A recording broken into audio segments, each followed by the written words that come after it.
Let us learn about a new concept in chemical bonding, which is Lewis dot structure and octet rule. सबसे पहले Lewis dot structure को बनाने के पहले मैं आपको ये समझा देना चाहता हूँ कि लुईस डॉट स्ट्रक्चर हम बनाते क्यों हैं।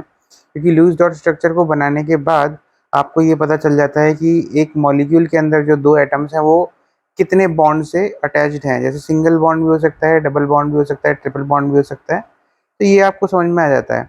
लूज डॉट स्ट्रक्चर के कुछ ड्रॉबैक्स थे, ये पूरा एक्सप्लेन नहीं कर पाया था एक्चुअली में कि बॉन्डिंग किस तरह से होती है और बॉन्डिंग में कौन सा बॉन्ड स्ट्रांग होता है, वीक बॉन्ड होता है, एटॉमिक स्पेक्ट्रा को शो नहीं कर पाया था। तो ये कुछ ड्रॉबैक्स हैं, वो थ्योरी वाला पार्ट है, लेकिन हमारे जेई और मेंस और एडवांस में ये सब चीज़ें नहीं आएंगी। बस हमें एक्चुअली लुईस डॉट स्ट्रक्चर बनाना आना चाहिए और उससे उस स्ट्रक्चर से बॉन्डिंग किस तरह से, मॉलिक्यूल किस तरह से बनता है और मॉलिक्यूल की जो बॉन्ड लेंथ किस तरह से कैलकुलेट की जाती है, वो क्यों होती है कम और ज़्यादा, वो सब पता चल जाता है। तो इससे पहले आपको क्या थोड़ा सा जानने के लिए ज़रूरी है, वो है octet rule. Octet rule actually में क्या होता है कि कोई भी जो स्पीसी होती है, जैसे सपोज मैं एग्जांपल लेता हूँ नाइट्रोजन, है, कोई भी जो स्पीसी, कोई भी एटम होता है, वो एक्चुअली में उस अपने आउटर मोस्ट शेल में जो बॉन्डिंग में इन्वॉल्व होने वाली है, उसमें बाय गेनिंग इलेक्ट्रॉन और बाय लूजिंग इलेक्ट्रॉन वो एक ऑक्टेट की कॉन्फ़िगरेशन को अचीव करना चाहता है। ऑक्टेट की कॉन्फ़िगरेशन का मतलब है ये it wants 8 electron in its outer most shell. जो इसकी जिसको हम आउटर मोस्ट शेल या जिसको वैलेंस शेल कहते हैं, उसके अंदर 8 इलेक्ट्रॉन्स होने चाहिए, वो मांगता है इसको। तो ये ऑक्टेट रूल ये कहता है कि each atom tries to attain the noble gas configuration. और नोबल गैस क्या होती है? Noble gas is those gases जिनके आउटर मोस्ट शेल में 8 इलेक्ट्रॉन्स प्रेजेंट रहते हैं। ऑक्टेट मतलब 8, रूल इज 8 इलेक्ट्रॉन का rule in outer most shell. Okay, for example nitrogen का जो एटॉमिक नंबर है वो है 7। इसकी इलेक्ट्रॉनिक कॉन्फ़िगरेशन क्या है? 1s2 2s2 2p3। अब इसकी जो आउटर मोस्ट शेल है वो है 2। तो इसकी आउटर मोस्ट शेल में इलेक्ट्रॉन्स कितने हैं? अगर आप देखोगे तो यहाँ पर 5 इलेक्ट्रॉन हैं। बना देता हूँ मैं, 5 इलेक्ट्रॉन है, इसको 3 और इलेक्ट्रॉन चाहिए। तो ये क्या करेगा? ये 3 और इलेक्ट्रॉन लेगा बाहर से। क्यों लेगा? और 3 इलेक्ट्रॉन लेगा, क्यों लेगा? क्योंकि इसके पास आउटर मोस्ट शेल जो 2 है, शेल्स नंबर 2, उसमें 8 इलेक्ट्रॉन हो जाएंगे। 1 2 3 4 5 6 7 8। मैं अलग कलर से रिप्रेजेंट कर देता हूँ, 6 7 और 8। तो ये इलेक्ट्रॉन्स आ जाएंगे, तो ये ऑक्टेट कॉन्फ़िगरेशन अचीव कर लेगा। ये ऑक्टेट रूल है, यानी कि हर एक एलिमेंट बॉन्डिंग इसलिए करता है, हर एक एटम में बॉन्डिंग इसलिए करता है जिससे कि वो ऑक्टेट कॉन्फ़िगरेशन को अटेन कर पाए। In case of hydrogen and helium it is duet configuration. Duet is 2 because ऐसे ही होता है। समझ में आ गया ऑक्टेट रूल क्या होता है? ओके, अब चलते हैं लूज डॉट स्ट्रक्चर पे। लूज डॉट स्ट्रक्चर क्या होता है कि इसके कुछ रूल्स होते हैं। लूज डॉट स्ट्रक्चर में जो सबसे पहला रूल होता है, find out the total number of electrons in valence shell of molecule. जैसे फॉर एग्जांपल मैं एक एग्जांपल ले रहा हूं, जैसे कि कार्बन मोनोऑक्साइड का, है ना। एग्जांपल ले लिया कार्बन मोनोऑक्साइड। अब कार्बन मोनोऑक्साइड के total number of valence electron कितने हैं? कार्बन का के वैलेंस इलेक्ट्रॉन के हैं 1s2 2s, सॉरी, कार्बन का एटॉमिक नंबर बता देता हूँ। एटॉमिक नंबर होता है 6।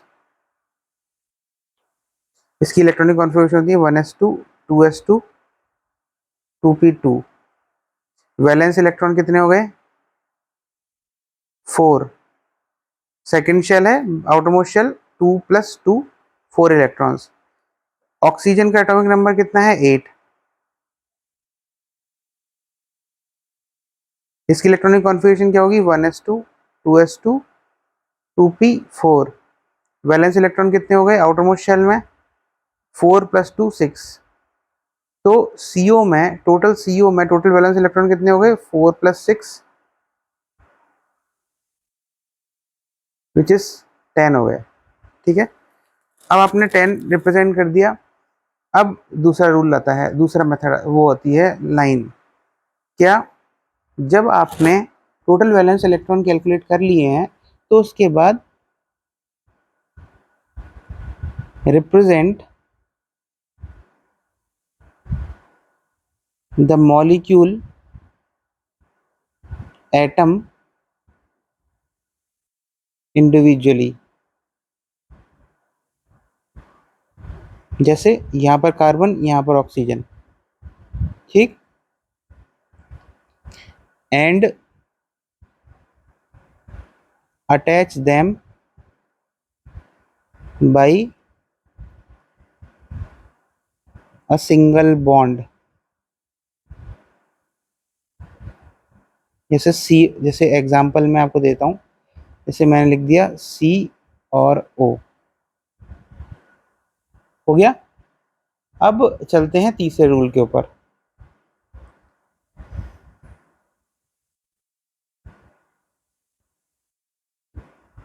Start filling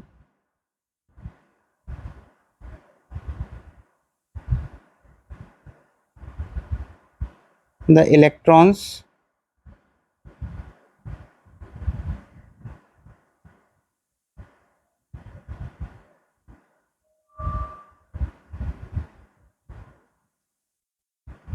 on each atom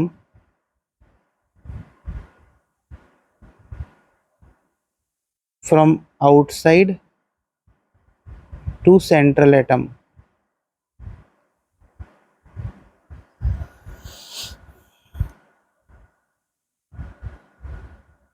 max 8 electrons, है ना। ये आपको ऑक्टेट रूल याद ही रखना पड़ेगा। आपको ये क्या कह रहा है, ये वाला रूल क्या कह रहा है कि आपको बाहर से 8 इलेक्ट्रॉन भरना चालू करना पड़ेगा। जैसे कि कार्बन मोनोऑक्साइड का केस है CO, यहाँ पर टोटल इलेक्ट्रॉन कितने थे, 10 थे। तो 1 2 3 4, 2 ऑक्सीजन के पास ऑलरेडी ऑक्सीजन बॉन्डेड है कार्बन से, तो इसके ये 2 इलेक्ट्रॉन ऑलरेडी यहाँ पर आ गए। ये वाले 2 इलेक्ट्रॉन आपने ऑलरेडी काउंट कर लिए हैं, कार्बन का भी और ऑक्सीजन का भी, 1 2 3 4 5 6। तो अभी का ऑक्सीजन का ऑक्टेट कंप्लीट होने में 2 इलेक्ट्रॉन और हैं। तो आपने ऑक्सीजन के भर दिए कितने, 1 2 3 4 5 6, सही है। तो यहाँ पर 7 8। अब क्या हुआ, अब यहाँ पर आप बाकी जो बचे हुए इलेक्ट्रॉन हैं, टोटल इलेक्ट्रॉन कितने काउंट हो गए, 1 2 3 4 5 6 7 8, है ना, बॉन्ड को मिला के तो 8 हो गए। टोटल वैलेंस इलेक्ट्रॉन कितने थे, 10। तो 2 इलेक्ट्रॉन आप और डाल दोगे। अब सेंटर पे आ गए, और कोई एटम बचा नहीं। पर अब देखोगे तो आप कार्बन का ऑक्टेट कंप्लीट नहीं हुआ है।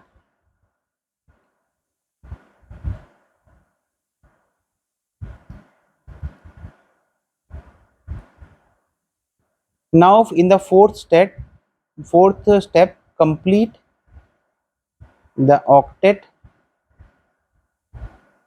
Of atom by introducing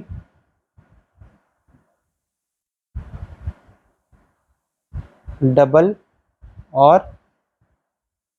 triple bonds. देखो, अब इस वाले केस में जब हमने बनाया था तो इस वाले केस में हमारे पास ऑक्टेट कंप्लीट नहीं हुआ है। ऑक्सीजन के पास, ऑक्सीजन का ऑक्टेट कंप्लीट हो चुका है, कार्बन का नहीं हुआ है। तो हम यहाँ पर एक बॉन्ड इंट्रोड्यूस कर देते हैं, डबल बॉन्ड।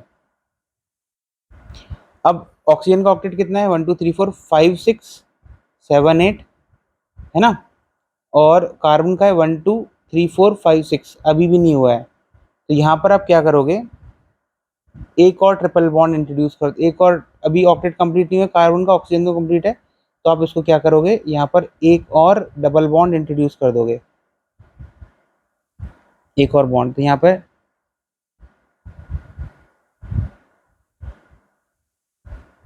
ठीक है। अब ऑक्टेट चेक करो, आप ऑक्टेट चेक सबका कंप्लीट हो गया होगा।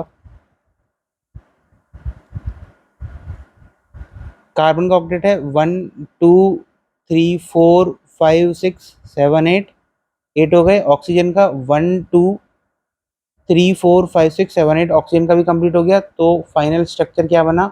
फाइनल स्ट्रक्चर बन गया C ट्रिपल बॉन्ड O, एक लोन पेयर ऑक्सीजन पर, एक लोन पेयर कार्बन पर। ये है इसका फाइनल स्ट्रक्चर। इस तरीके से हम यहाँ पर लुईस डॉट स्ट्रक्चर बनाते हैं और इस स्ट्रक्चर से हमको डबल बॉन्ड या ट्रिपल बॉन्ड कितने प्रेजेंट है ये सभी पता चल जाता है। अब इस ऑक्टेट रूल में कुछ ऐसी स्पीसीज हैं जो कि एक्सेप्शन शो करती हैं, which is incomplete octet of the central atom, जैसे LiCl, BeH2 and BCl3। Li3 होता है इसका एटॉमिक नंबर, इसकी इलेक्ट्रॉनिक कॉन्फ़िगरेशन 1s2 2s1। अब इसके पास क्या है ना कि ऐसे क्लोरीन का होता है, लेकिन जब आप इसका इसका बनाओगे ना, इसका जो एटम, ये जो मैंने जो रूल्स बताए हैं लुईस डॉट स्ट्रक्चर के, इस रूल्स को फॉलो करके जब आप इसका स्ट्रक्चर बनाओगे ना, तो आपके पास यहाँ पर लिथियम का ऑक्टेट इनकम्प्लीट नजर आएगा। इस क्लोरीन का तो कंप्लीट होगा, लेकिन लिथियम का इनकम्प्लीट ऑक्टेट नजर आएगा, क्योंकि इसके पास सिर्फ 2 इलेक्ट्रॉन्स ही रहेंगे, तो इनकम्प्लीट ऑक्टेट रह जाता है इसका। ठीक है, तो ये आपको याद रखना पड़ेगा। कुछों का इनकम्प्लीट ऑक्टेट होता है, जैसे कि लिथियम का, और इसमें हाइड्रोजन का है, और बोरॉन का। ऑड इलेक्ट्रॉन्स, कुछ ऑड इलेक्ट्रॉन्स मॉलिक्यूल्स रह जाते हैं, जैसे specially nitrogen odd electron molecule के साथ रह जाता है, नाइट्रोजन, नाइट्रोजन, क्लोरीन और helium. He plus NO2 minus में ऑड इलेक्ट्रॉन, NO2 माइनस का मैं आपको बना के भी दिखाऊंगा बाद में, ऑड इलेक्ट्रॉन मॉलिक्यूल रहता है। एक्सपेंडेड ऑक्टेट जैसे PCl5, SF6, H2SO4 में सल्फर। ऐसा क्यों होता है? क्योंकि PCl5, SF6, इसमें सेंट्रल मेटल एटम है वो है फॉस्फोरस, और यहाँ पे है सल्फर, यहाँ भी है सल्फर। तो फॉस्फोरस, सल्फर और सल्फर में, इनमें क्या है कि इनके पास d ऑर्बिटल्स भी रहते हैं, तो इलेक्ट्रॉन शिफ्टिंग हो जाती है। तो जो इसका जो ऑक्टेट होता है 8 से लेके 18 तक एक्सपेंड हो सकता है। तो इसीलिए जो है ना, कुछ जो जिनके पास d ऑर्बिटल्स प्रेजेंट रहते हैं उनका जो ऑक्टेट होता है वो एक्सपेंडेबल होता है। तो उनके कुछ एक्सेप्शंस रहेंगे। तो ये कुछ एक्सेप्शंस हैं जिनको आप ध्यान में रखो। पर यूजुअली आप जब स्ट्रक्चर बनाओगे लुईस डॉट स्ट्रक्चर, तो उसमें अपने आप जब इन रूल्स को फॉलो करोगे तो आपके पास इनकम्प्लीट ऑक्टेट शो हो जाएगा, है ना। बस आपको d ऑर्बिटल्स वाले केसेस में थोड़ा सा अलर्ट रहना पड़ेगा, क्योंकि अपना ऑक्टेट एक्सपेंड कर सकते हैं। ठीक है ना। तो ये है आपके लुईस डॉट स्ट्रक्चर की कहानी, और लुईस, इन रूल्स को फॉलो करके आप लुईस डॉट स्ट्रक्चर बना सकते हो। और अगर आप बनाना चाहो, मैं आपको क्वेश्चन दे देता हूँ कि आप कौन कौन से बनाने की कोशिश कर सकते हो। फॉर एग्जांपल, आप NO2 माइनस का बनाने की कोशिश करो, या O3 का बनाने की कोशिश करो। तो ये कुछ ऑक्टेट्स हैं जिनको आप बनाने की कोशिश कर सकते हैं एज ए क्वेश्चन। तो ये, और अगर आप बनाओगे, बनाने के बाद अगर आपको कोई डाउट आता है, या फिर लग रहा है कि इसके ऑक्टेट में जो इलेक्ट्रॉन्स हैं वो पूरे अकाउंट नहीं हो रहे हैं, कुछ इलेक्ट्रॉन रह गए हैं, तो आप मुझे डाउटफुल हो तो आप मुझे सेंड कर देना व्हाट्सएप पर, और या फिर कमेंट सेक्शन में पूछ लेना कि सर मेरे से बन नहीं रहा है इसका ऑक्टेट, तो मैं आपको बना के एक बार दिखा दूंगा। तो ऑल द बेस्ट। ये है लुईस डॉट स्ट्रक्चर का मेथड, किस तरह से हम बनाते हैं, आपको समझ में आ गया होगा। All the best, thank you.